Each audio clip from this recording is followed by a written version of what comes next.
Welcome to the Holistic Nutrition Hub podcast. Today I have Julie Ralston, who is a website designer for health and wellness practitioners. She also helps health and wellness practitioners design their signature program, included with the tech setup. So Julie, why don't you explain that part just a little bit more? I mean, website designer is pretty self-explanatory, I think. Right, sure. Well, thank you so much for having me to the podcast. I You're really welcome. appreciate it. I'm so excited to be here.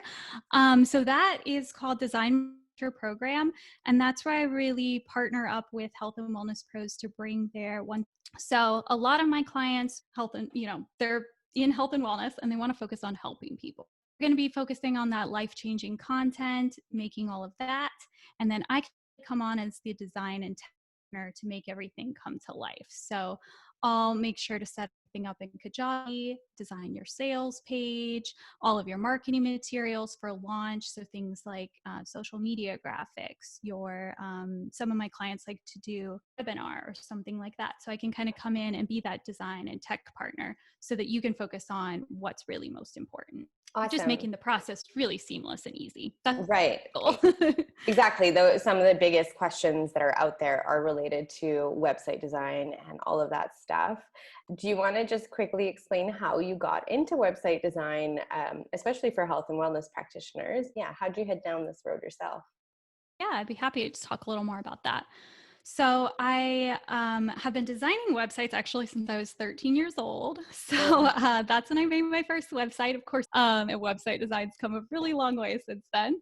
But I've just always had an interest in website design. And I started my business, Jules Design, in 2011. And I was working with mostly female business owners at the time. But in tandem with that, kind of around I started a green beauty blog, and I was talking a lot about holistic living and natural skincare and really getting into health and wellness myself at the time. I started becoming really interested in switching over to working with health and wellness pros. And I didn't actually take the leap in doing that for a while, doing that exclusively, but every work with a holistic brand or a conscious brand or a health practitioner, nutritionist, a fitness pro, loved it. And I started going kind of above and beyond for those clients. And that's how I ended up making my first service offering, the wellness website method. And that really dives into the strategy behind your website before I start working on design and development, of course, and bringing the website to life. But I work on strategy specifically for health and wellness pros so that we can make sure that your website's really reaching those goals. And that's the short version of how I started working with health and wellness pros. That's awesome. I think that's really cool that you've started designing such a long time ago. Thanks. Well, Yeah, I say that lightly. I really don't know how old you are. So long ago. Well, I'm 33. I don't mind sharing how old I am. So it's a long time ago, but not ridiculous long time ago, I guess. But 13, that seems like a while ago. It definitely is. It's not you've got lots of experience, clearly. So today we're going to be talking about, I want to say like bits and bobs of kind of your roadmap that you offer on your website. So how did you want to launch into that one? Did you want to talk briefly about what the roadmap is and then some little tidbits of information from there? Sure, definitely do that. So the roadmap is called the Signature Program Roadmap, and you can definitely go grab that little guide. I kind of cover an organized process for creating your first one-to-many offering. So I've got all of my favorite resources, tools, and apps within that. And then I've also got a roadmap that kind of shows you what goes into creating a signature program from the ground up. So that way you kind of have an organized list where you can check things off as you go. Got everything set up before you get to launch day.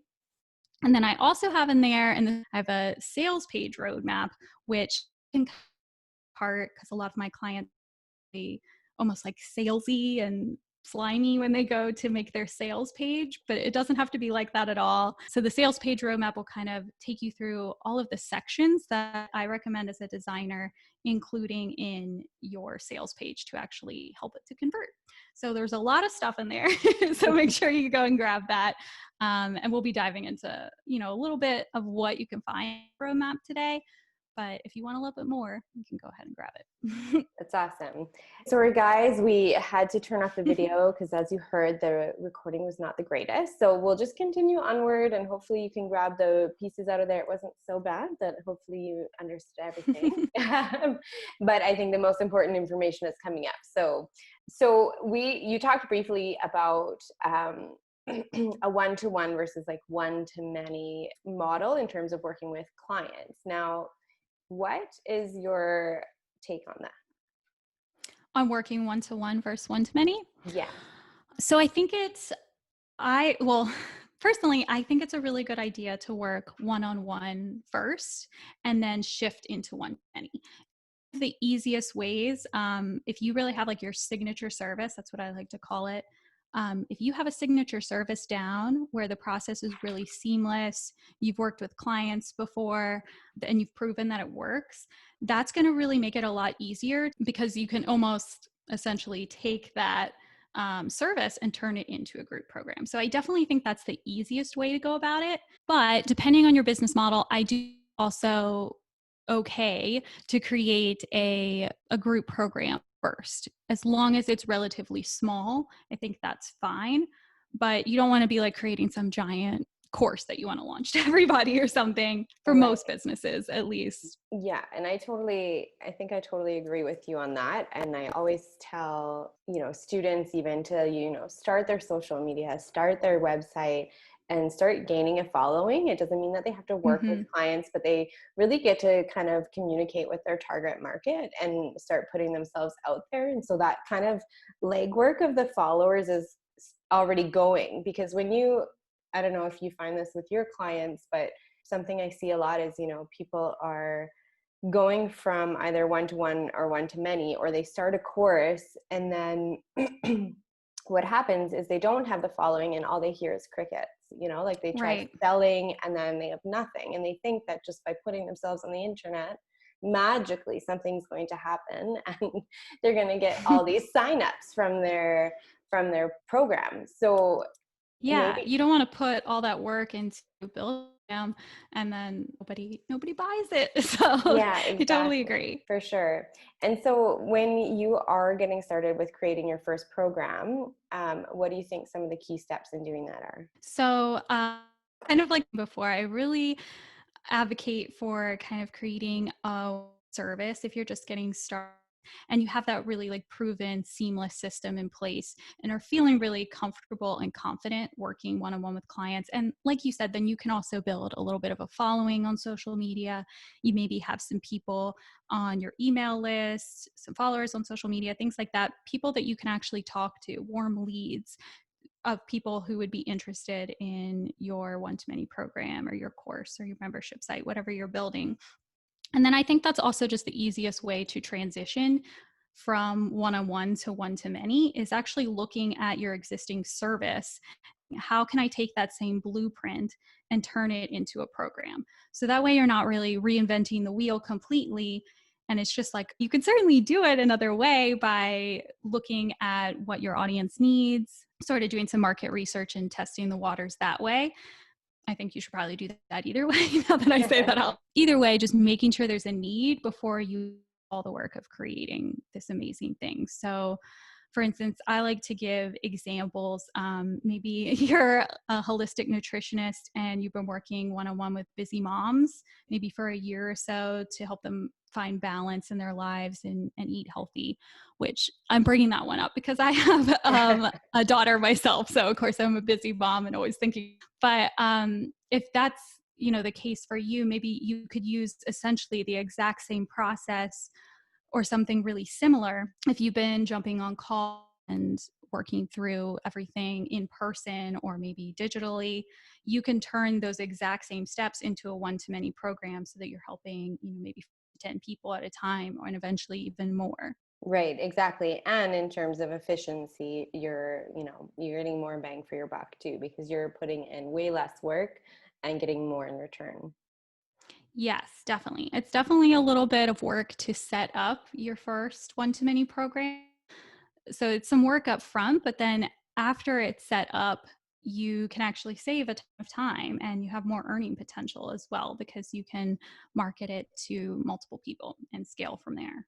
Right. And so what are key elements that people are having to think about when they're creating a program, for instance?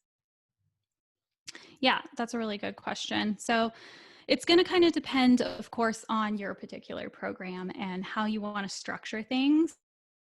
So some like to do a lot of their group programs almost live, where they're doing mostly group coaching calls and they're meeting with people. But a lot of my clients also like to do more of a course setup. And I really recommend this because it allows you to save a little bit of time yourself. And you can still offer that personalized support with coaching calls. I think that's definitely an important part of any program, especially for health and wellness pros. But it's also really helpful to create things like video modules or audio. They can also be audio or written modules so that you've got all of that in place that people can just listen to those or watch those lessons or modules or whatever you want to call them. And then you can also create things like workbooks, checklists, self-assessments, meal plans, shopping lists, workouts, depending on what you're offering, kind of in like PDF fashion usually. Hmm. And those kinds of things are really nice because they support the lesson so people can actually apply what they're learning. And then of course you can also add in things like the group coaching calls, communities, Facebook groups, things like that, so that you're really focused when you're doing the work yourself. You're doing the group coaching calls and offering the community support and things like that, but the rest of that stuff is kind of working on autopilot after you've set it up. Right, exactly. And I want to go back because you said, it could be video, audio, or written content. Now, do you think that it's worth having well, like a video with audio, obviously, and then the written version as well, so that people who learn differently have both options, or do you recommend one over another?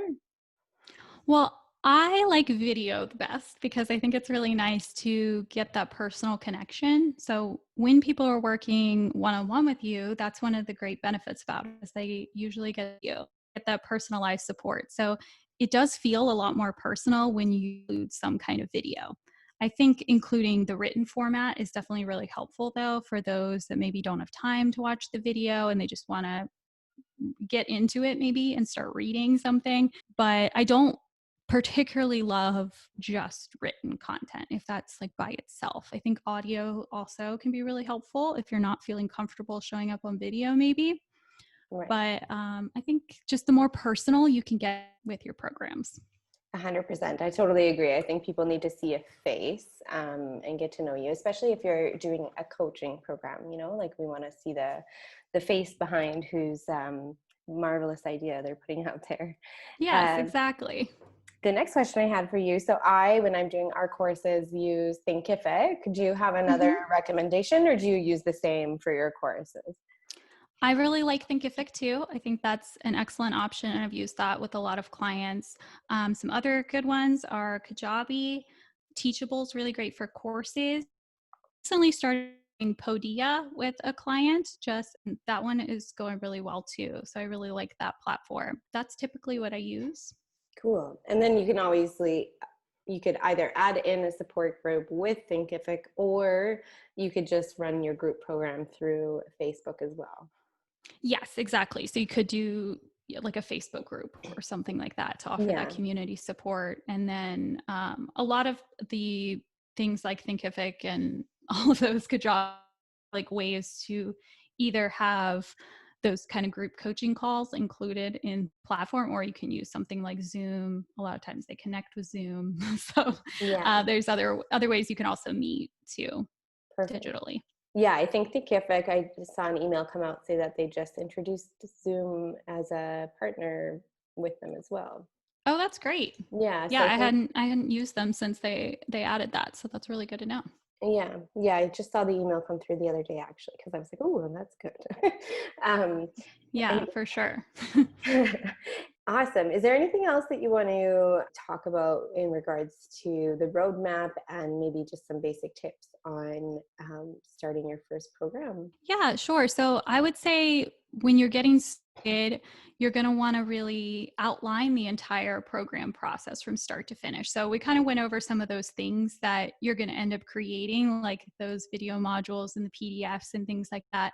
But what I'd really recommend doing so that you can think through all of that is just opening up a Google Doc and sort of brain dumping everything that goes into, if you do have a service right now, everything that goes into your one-to-many service, and think about how you can transform those things into a video module, or how you would like to teach it. You might prefer to teach it live, in a group coaching call or something like that.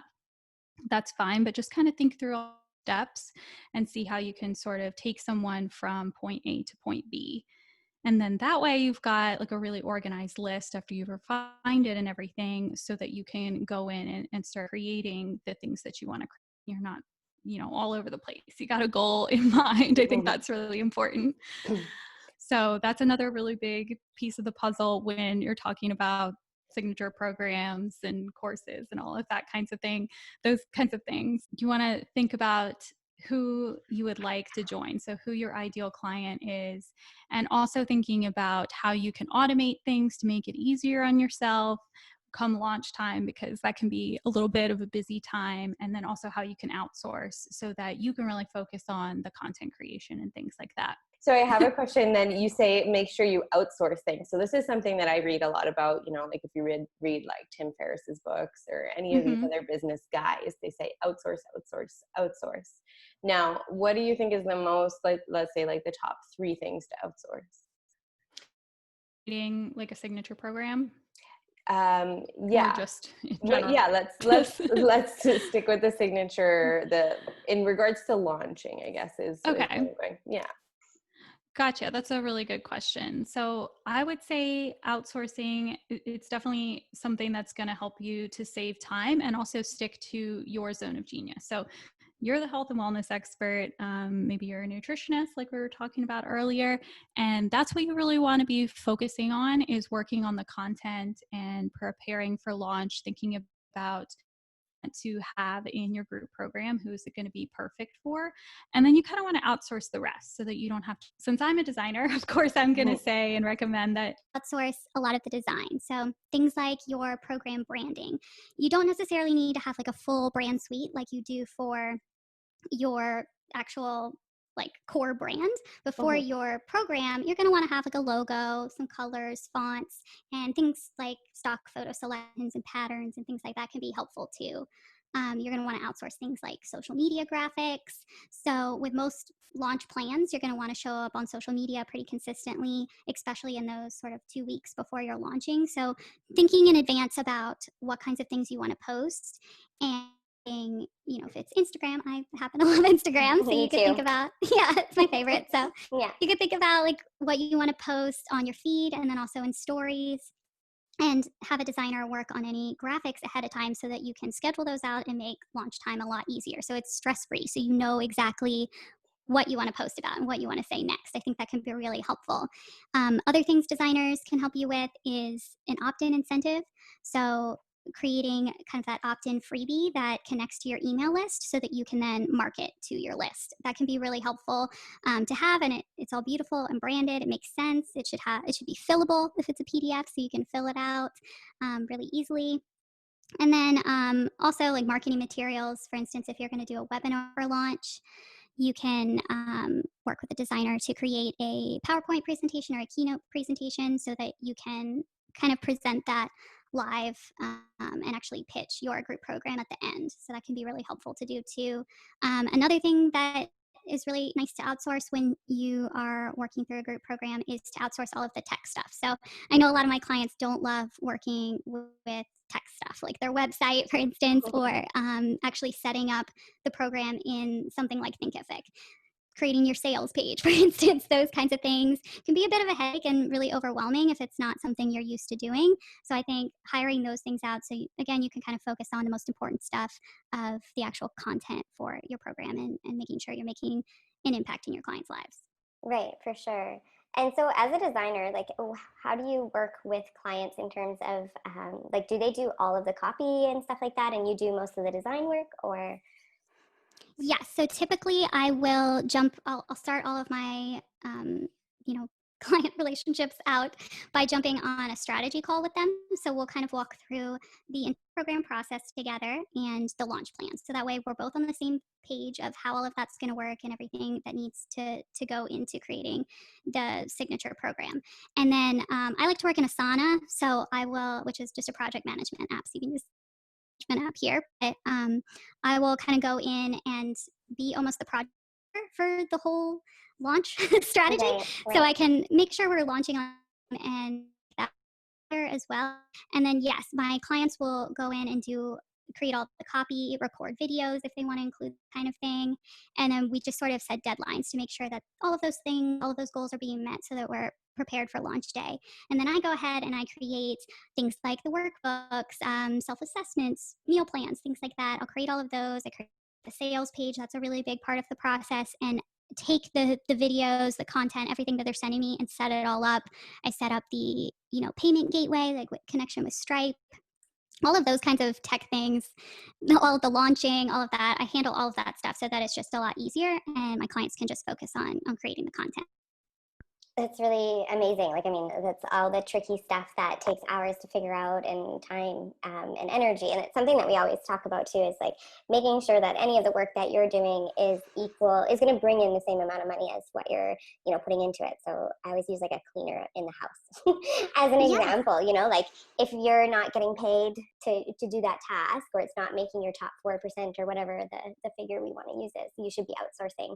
And so before we jump in to today's like main topic about the sales page creation process, I just wanted to ask you, like when working with a designer, somebody like yourself, like how long can a nutritionist, for instance, expect for this whole process to take generally, if they're on top of their game and you guys stay on top of your plan?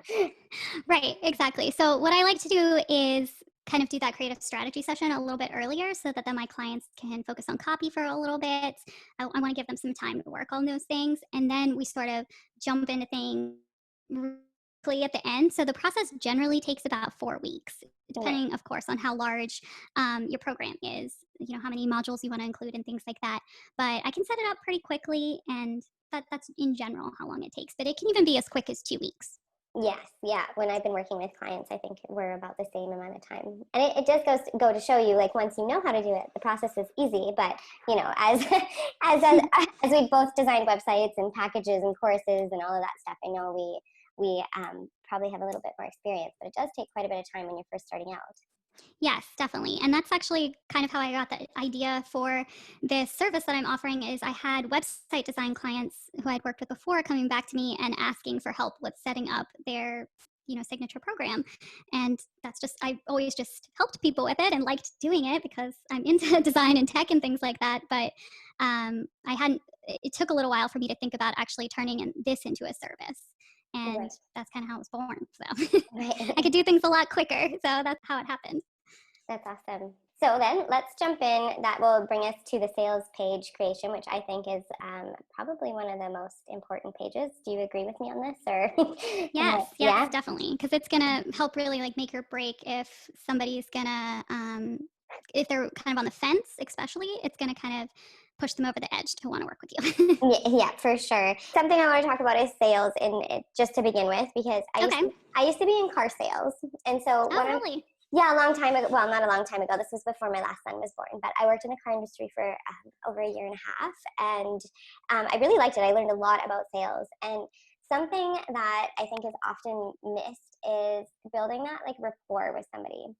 So I find that people are selling all the time before they've like given out information. So obviously the homepage is going to kind of have a little bit of information about like who you are, and then the about page is going to tell your story, and then the sales page is there for sales. But what I'm finding is people are going on to like Instagram and just putting like promo codes, or like, selling this and selling that. And one thing that like Sean and I have found, especially when working with clients for the hub, is that people forget to like build a lot of free content and a lot of information prior to that drive you to the sales page. So would you agree that like in terms of like trying to gear somebody towards, like, obviously if you're having a promotion, promote it, but don't just promote promotions, correct? Yes, I totally agree. It's really important to develop that know, like, and trust. I'm sure you probably heard that statement before, Yeah. and build, a connection with your ideal client, which is ultimately the person you do want to sell this group program to. Want to just focus on sales all the time because nobody really likes that kind of being sold sort of thing, kind of being shoved down their throat. Nobody wants that. And it's going to kind of turn people off from wanting to work with you or to join your group program. They want to feel like you're going to help them with the struggles that they're having, and that you are the person to help guide them through, in health and wellness. A lot of people with some important things. If you don't have your health, you don't have anything. So people are getting vulnerable with you. So it's really nice if you can get vulnerable with them too in return. So I find that creating free content is really helpful to, for instance, get people onto your email list so that you can nurture that lead and then get the solution to them.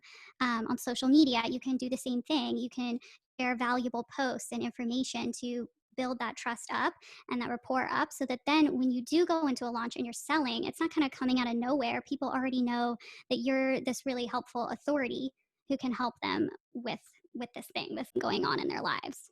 Yeah, I just kind of had like a good analogy is like the difference between consulting and coaching, right? There's, people who are the authority who tell people what it's like, and then there's the people who are coaching people. And so they're sharing information that helps other people guide them to, what they want to do or what they need to do in order to reach those goals. And that is the part that I always tell people to kind of sell on social media, and that will drive people to hopefully their sales page on their website, which is what we want to talk about. Yes, no, I love that analogy. That's a really good point. And yes, you want to get people to your sales page eventually, but you don't want to just be like promoting your sales page, like go to my sales page, go to my sales page. You don't want it to be like that. And your sales page also shouldn't feel salesy. Like you shouldn't be looking at it and feeling like icky when you're writing the content and stuff like that.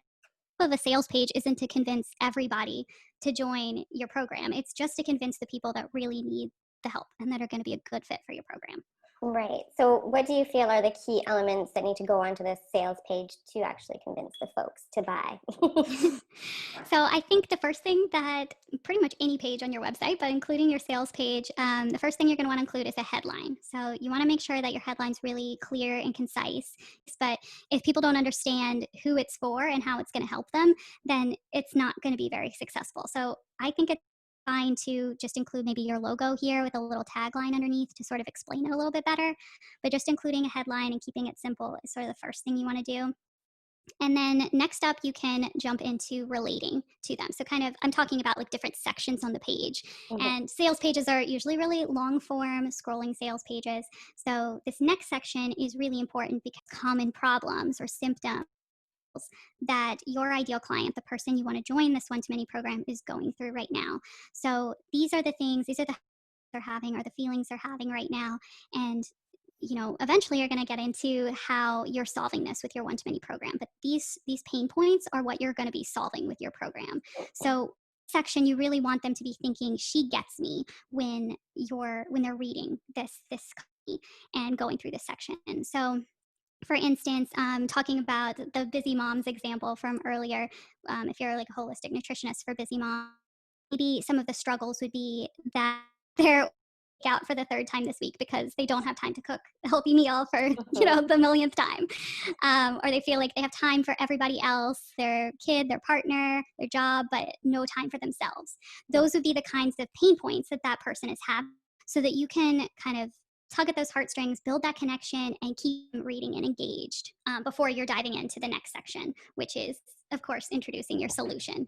So that is when you introduce your paid group offering and offer, you kind of just say the name of it. I like to kind of do this as a headline or a header section, and then I go into the next section, which is focusing on the results.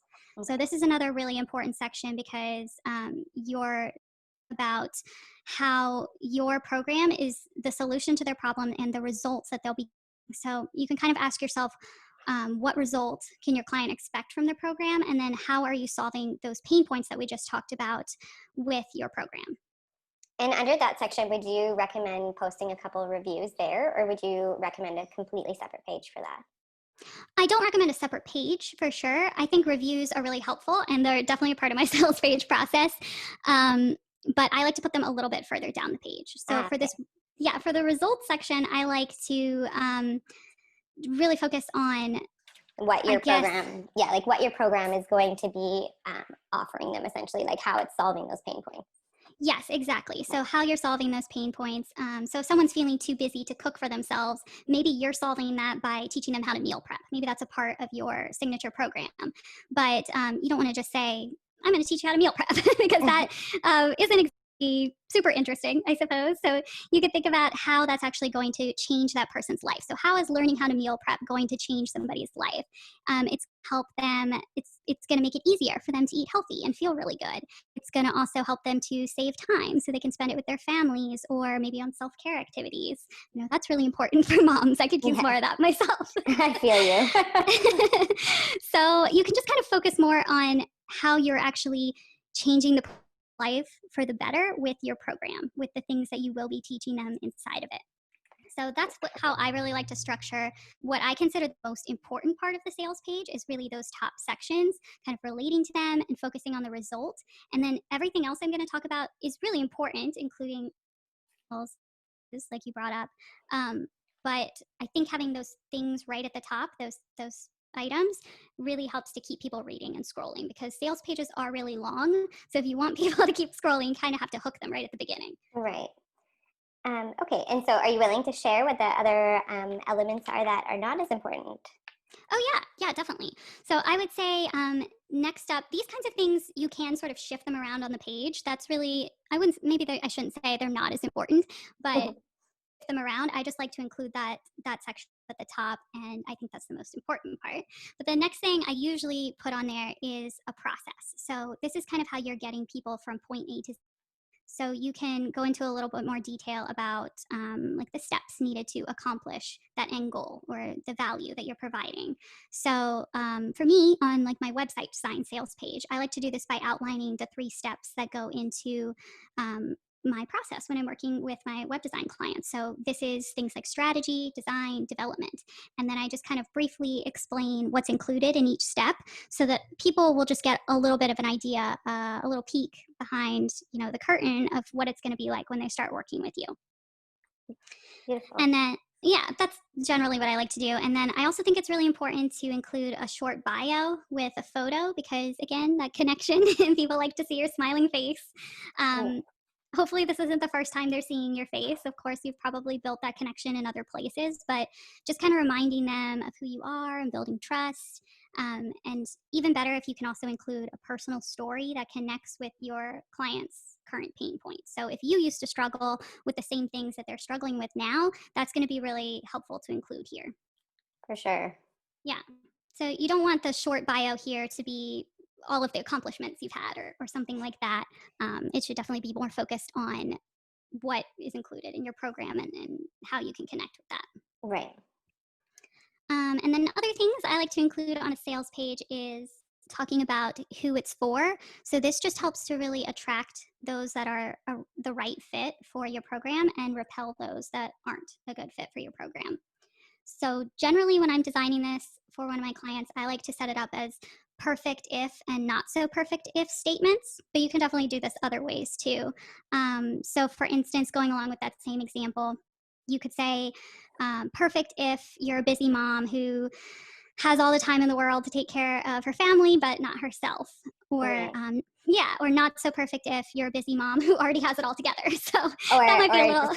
Not a mom, because I don't know about you, but I don't feel like I have it together, and I've been doing this a long time. That's true, yeah. So, I mean, there's definitely different ways. And this is after somebody's scrolled a little bit, so they're kind of just looking for that reassurance that, oh, yes, this is for me. So when they see perfect if and then it's talking about them, they're going to want to hit that buy now button. And that's really what like the goal of your sales page is to get people to opt in throughout the page and think, this is for me. This does sound great. This is exactly what I need. And people are going to opt in at different places. And I'll get to that in a minute when I talk about call to action buttons, but those are important. So we'll get to those. But then another thing, you mentioned this earlier, that I like to include is testimonials. or reviews. So I like to include 1 to 5 testimonials on a sales page to kind of show that what you're selling really works and that it's effective and you've got that social proof and it's worked for people. And go ahead. Sorry. Yeah, what I recommend actually to a lot of nutritionists is that they, near the end of school, like while they're doing their practicals, you know, and they're working one-on-one with people, if they find a particular process that's working for, say, a particular group of people, like we said, busy moms, say they get a busy mom for a practical, I always tell them to try and refine that person, like, or that process that they enjoy doing over all of those practicals, even before they're done school, because then that gives them the ability to like test the waters before and have potential testimonials before they even have their business going. And so one thing people always bring up with me, for instance, is, you know, like, well, how do I do that if I don't have insurance and I've not graduated? And the loophole is like, as long as people know that you're a student, it doesn't matter. And as long as you're not accepting like a set amount of money, so like they can donate money to you, or you can do the service for free, as you should or most likely would be doing their practicals. Oh, that's a really good idea. I like that a lot. Yeah, and that's just one way of doing it before you know, have to actually start your website or whatever. Then you have something to go there. Yes, because it can be really hard when you're first launching and you don't have any reviews. You know, you get to the section and you think, oh, what do I include? Yeah. I mean, I know another thing you can do is if you've been working one-on-one with clients for a little while and this is the first time you're making your signature program, you could, it's totally fine, I think, to include reviews from your services here for the first launch, especially, as long as it's related to, of course, the same type of thing of what you're selling. I think that's also fine to do here. Yeah, and something, I mean, because you work with like a lot of like group and subscription-based programs, is something that we've often done, or I've often done in my business, is getting people to run through your program for free. You know, it doesn't have to be many people, but like 5 to 10 people run through for free. They beta test it. You find any kinks, you see where the processes kind of get hinged, and then you gain some testimonials through that as well. Exactly. You can get testimonials through doing that kind of beta launch, and you can either launch it for free or at a lower price point. And it's also great because you get people testing out your program and you can kind of work out the kinks before you launch it at that premium price down the road. For sure. Yeah. Exactly. Yeah. So getting testimonials is very important, and it definitely helps for readers on your sales page because they can see that others have gotten the results that you're promising or talking about, and that it works. So it is really helpful to include testimonials. Yes. Well, it sounds like we're on the same page. So there we go. Yes, they're definitely very important. And I know you were talking about including them towards the top of the page. Yeah. And you can kind of do testimonials in different ways. And of course, every sales page I design is going to be a little bit different on the order of things. But a lot of times I either like to put all of the testimonials, maybe if I have 1 to 3, I'll kind of put them all together on a page. But if I have a bunch of them, it's also kind of nice to sort of scatter them throughout the sales page so that people kind of read them in different locations. Yeah. Just a little design tip, I guess. Yeah, no, and I think that's a good idea. Like for me, I guess as like a purchaser, as a consumer, you know, I go straight for reviews. I like, you know, like even if you've got a story that's really got me, like I want to hear, I want to hear everybody else's thoughts on it, because like, yeah, anyways, that's my take on it. But yeah, well, I know what you mean. I mean, I definitely do that when I'm buying stuff on Amazon or like furniture on a website or something like that. I definitely want to go and check out the reviews and make sure that it's actually going to be, you know, what it says it's going to be and work well. Yeah, well, and the video breaks it up a bit too. Like if you have video testimonials or text testimonials, I feel like it gives some good break on the page. Yeah, good idea on the video testimonial too. If you can get that, that's really powerful. And it's going to be even more helpful than like a text testimonial. Yeah, for sure. We have a form on the hub actually for grabbing testimonials, because we always notice that people don't put enough effort into that testimonial. And I feel like, you know, your story and your branding and your niche is things that we always talk about, but not necessarily, you know, being able to step into the comfort zone of asking for a review as well. Yes, that's a really good point. I think a lot of people forget to kind of ask for a review.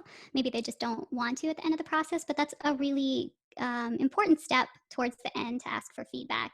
And you can actually turn the feedback that you get into a review almost from clients. At least that's what I've done a lot when I've worked with people and myself as well. When I'm getting reviews for my website, I'll kind of get feedback. I have like a feedback form I send out, and I make reviews based off of that. Right. Is that kind of what you do too? Yeah, exactly. Like we have a standard form, it asks questions, and then you can, you know, you have the what's the word I'm looking for? The right to use their testimonial and all of that stuff. So yeah, it's just a quick and easy questionnaire just to get them, to fill out the basic questions and then be able to post it on the website. So yeah. That sounds really helpful. And I'm sure your tools make it really easy for people to be able to do that. So that's wonderful too. Awesome. Okay, so testimonials was the last thing we talked about. Is there anything else that you add on there? I mean, is there more than that? That's so many. Yeah, there's a couple more, but we're getting towards the bottom now, I promise. So another one that I like to include is going over all of the things that are included in your signature program. So this is kind of where you can go into more details about things like all of the modules that you're going to have, workbooks, any meal plans you're including, maybe how many coaching calls they're getting, kind of all of those little details. Now, I like to put this towards the bottom of the page because a big mistake that I actually see on a lot of sales pages is that this section of what's included is put at the top. And the reason that I think this is a mistake is that people care a lot less about how you're actually getting them from point A to B. They actually care a lot more that you're just going to solve their problem and that they're going to get this result at the end. So it's nice to include and talk about everything that's included towards the bottom of the page, because if someone scrolled that far, maybe they just need a little something extra to kind of push them over the edge to buy or something like that. They're clearly very interested if they scrolled this far on your sales page. Right. So I think it's worth including. It's just when you put it at the top, you're kind of focusing more on, all of the little details versus that big picture. And that's really what I think people care a lot more about on a sales page. Right. And and then finally the last two things that I'll talk about are I mean, you warned us, right? You said it was long. Yeah, I know. Sales pages are really long, but they're important. So I think it's worth talking about.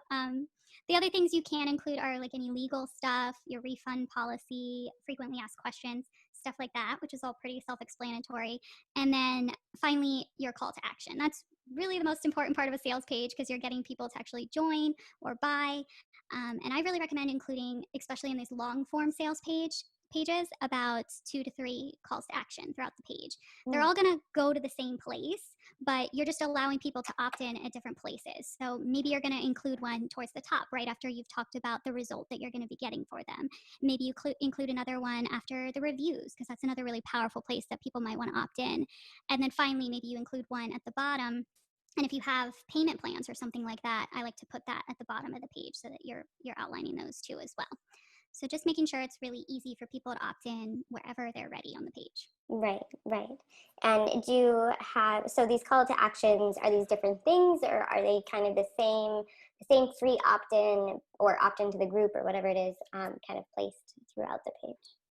Yeah, they would all go to the same place pretty much. So they're all going to go to your cart or the option to buy. And the only difference would be kind of that one at the bottom, which is going to show the different tiers if you do have different payment plans, like monthly ones or paying all up front. And then the other ones, you could either have them scroll down, like when you click on them, it would just scroll down at the bottom to show those tiers, or you could click on it and it would go to a page that explains the 3 tiers and they could pick from there. So they could be slightly different, but they're all going to the same goal of people joining your program. Amazing. But we have a blog post that's like the top 5 pages that you should have on your website.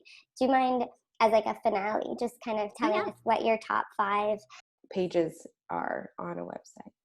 Yeah, sure. So I would say definitely your homepage. That's going to be really important on any website. It's going to be the first place that people are landing. Your about page, which is going to help build connection with your ideal client, which we've talked about today on your sales page. That's really important. And again, if you can kind of tell those personal stories to connect with your ideal client's pain points on your about page, that's going to be really powerful. And of course, include a photo of yourself there. Your services page is really important. It can be a service or what we were talking about today, like a signature program page. And I actually recommend doing some form of a sales page for your service too. So if you have a service, you can kind of use some of the same things we talked about today, maybe a shorter version of the sales page we talked about today, to sell your services, but then just change the call to action button so that it's leading to either a like booking form so that people can fill that out and you can get some more information and sort of pre-screen them, or you can have it go directly to like a consultation call scheduler with Acuity or something like that. Right. So those are definitely the top three. And then I'd say the other important pages on most websites is some kind of way to create content. So that could be a blog, a podcast, maybe you do YouTube videos or something. You can still post those in a blog if you do YouTube videos. Having some kind of way that you're creating content is really powerful on a website so that you're getting visitors over to your site regularly. And then finally, just a contact page so that people can reach you really easily. Perfect. And would you recommend having a picture of yourself or a picture of something there as well? Yes. Pretty much the more pictures you include of yourself on your website, the better, because people want to buy from you. They don't want to buy from just like a faceless brand. So I'd say definitely include a picture of yourself on the homepage, your about page, and your services page at a minimum. Amazing. I mean, all of this has been super great. I'm really happy that you shared all of this. I think this helps outline the perfect website for everybody. Oh, good. I'm glad. I have one more question for you. Of course. If somebody wanted to go ahead and kind of build their website, maybe they're just starting out and they don't have the funds to, hire a website designer, even though, that's a great way to start and it makes it seamless almost. But which program or which platform, would you recommend? There's Wix, and then there's, what's the other one I'm thinking of? Like Squarespace and and WordPress. Yeah. Like, what's the most user friendly where there isn't going to be much, there's going to be a learning curve, I'm sure. Right. You're kind of techie or have a lot of computer knowledge, but what would you recommend? Yeah, that's a really good question. So when I'm designing websites myself, I use WordPress. That's my favorite platform for building websites just because the sky's the limit. You can really go from a theme. You could purchase a theme if you're going to DIY right now. And then maybe later down the line, you hire a designer like myself to create a custom website for you. But all of that stuff still lives on WordPress. All of the blog posts, all of the things you've created, those things are still going to exist on WordPress, whether you're going with a theme or you're going with something custom. So that way your business can grow. The great thing about WordPress is just that it has all these different plugins. So you can, like I said, kind of the sky's the limit. You can sell things on there. You can even create a membership site on WordPress. You can create a whole community on WordPress. There's just so much you can do. And it just allows your business and your website as a whole to be really dynamic and continue to grow with your business. That being said, I don't have anything against some of the other platforms for those that are DIYing their website in particular. I think Squarespace is a really good option. I like Squarespace a lot. If you're doing e-commerce, I really like Shopify, and Showit is also really good too to make things What was easier. the last one? Showit? Showit. Oh, Showit. There we go. Yeah, I really like that one too. Cool. I've never seen that one. It's funny because I feel like we use some of those, like a lot of the things that you use, but other things too. Like Trello is like what we use for our kind of business tracking and creating content and courses and all of that stuff. Not so much a management platform, but you can add a team and all of that stuff. And that's right. Yeah. So there's all these, there's so many little techie and tool things that are coming out that it's hard to stay on top of all of them. But I know, right? We're definitely on board with WordPress too. If just purchasing a theme and plugging in the little bits and pieces here and there, like that's definitely where we go for it as well. Yeah, I love WordPress. I know sometimes it can seem like there's a little bit more of a learning curve, but there are plugins and things like that you can add to almost make WordPress like a drag and drop website too, just like Squarespace or something like that. So it can be really easy as well. Yeah, exactly. I mean, I just learned how to make, I learned how to make, excuse me, websites on Word when I did my administrative certification. Like a million years ago. And Sean just walked me through the process of like building my consulting website for the third time. And it was really easy. WordPress is, I mean, once you get the hang of it, it's not that hard. And yes. It's definitely something I think like the average entrepreneur should know how to go in and kind of fiddle with. Yeah, definitely worth trying out. But if you're not tech savvy, I'm definitely going to say like, find a designer that like resonates with you, because it is really time consuming and it can cause a lot of frustration, and that could be your pain point, let's say, I suppose. Yeah, true. Right. It's going to make the process a lot easier, and then you can focus on other things too. Exactly. Before we hop off the call, I always ask our guests to give us like one final tip, and then also share where our listeners can find you. So I would say one final tip. That's This a really good question. This is where I put you on the spot. Like I said, I wasn't going to. I know. I was like, have I shared all my tips? Let me think about this. Well, I would say one big tip is thinking about the mindset almost for your website and for your sales page, and just really getting out of your head that kind of like salesy feeling. You don't want to feel salesy when you're going to write your copy. And I know that's something that a lot of my clients are struggling with. And I think it's just really important to think about it from your ideal client's perspective. So you're not writing your copy for your website or for your sales page for everybody. You're only writing it for that one person. You can even think about just your ideal client avatar, a lot of people like to call it, but just that one person that would be perfect, that you would just absolutely love to have join your group program or reach out to you for your service. Just think about them when you're writing all of the content, and it's going to come a lot easier. So that would be my biggest tip. Yeah, because I mean, it really boils down to like customers first, and that's where we have to be kind of directing. I don't want to say our sales pitch, but the words that we use, and mindset's a huge part of connecting with your client. Like making sure that you're on board with them and you know exactly where the roadblocks are that they're going to come into contact with. I mean, the way that I tend to do it for my clients, I'll just share, is like thinking about, like when I was looking for a practitioner to help me with my issues, or like a doctor or something to work with my pain points. That is I kind of write as if I'm talking to myself. Yes, exactly. Yeah. Because if you can connect with what your ideal client is going through, they're going to really feel like you're talking to them. And because you are talking to them. It's just a conversation. It's not necessarily a sales pitch. And you can kind of think about that way, and it might make it a little bit easier. I like that. I like the conversation aspect, because it's, something that I have been talking about for a while now, is the shift from us using the word consulting so much as into coaching more. And, coaching them doesn't necessarily mean you're talking at them and telling them what you're going to be telling them. It's you helping them discover it for themselves. And that is where you see a lot of really good progress with clients as well.